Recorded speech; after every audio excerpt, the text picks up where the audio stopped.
ভারত জুড়ে আলোচিত একটি সিনেমা পুষ্পা। জনপ্রিয় দক্ষিণী তারকা আলু অর্জুনের দুর্দান্ত অভিনয় দেখে অনেক ভক্ত পুষ্পা চরিত্রের অনুকরণ করা শুরু করে।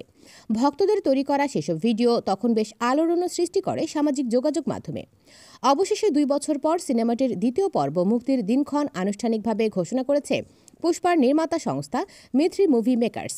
মঙ্গলবার এক প্রতিবেদনে ভারতীয় সংবাদ মাধ্যম হিন্দুস্তান টাইমস এ তথ্য জানায়। প্রতিবেদনে বলা হয়, পুষ্পা ছবির টিমের পক্ষ থেকে জানানো হয়েছে, চলতি বছরের 15ই আগস্ট মুক্তি পাবে আল্লু অর্জুন অভিনীত পুষ্পার সিকুয়েল। এই হিসেবে দিন গণনাও শুরু করেছেন সিনেমাটির নির্মাতারা। 200 দিনের কাউন্টডাউন দিয়ে সংস্থাটি জানিয়েছে, 200 দিনের মধ্যেই রাজত্ব শুরু করবে নতুন এই সিনেমাটি। জানা গেছে, পুষ্পা ছবির দ্বিতীয় ভাগে চিত্রনাট্যে আসবে বড়সড় বদল। এমনকি ক্লাইম্যাক্সে এসেছে বড়সড় পরিবর্তন। পরিচালক সুকুমার জানিয়েছেন, পুষ্পা ছবিটি যেভাবে সাফল্য পেয়েছিল সে কথা মাথায় রেখেই পুষ্পা 2 তৈরি করছি।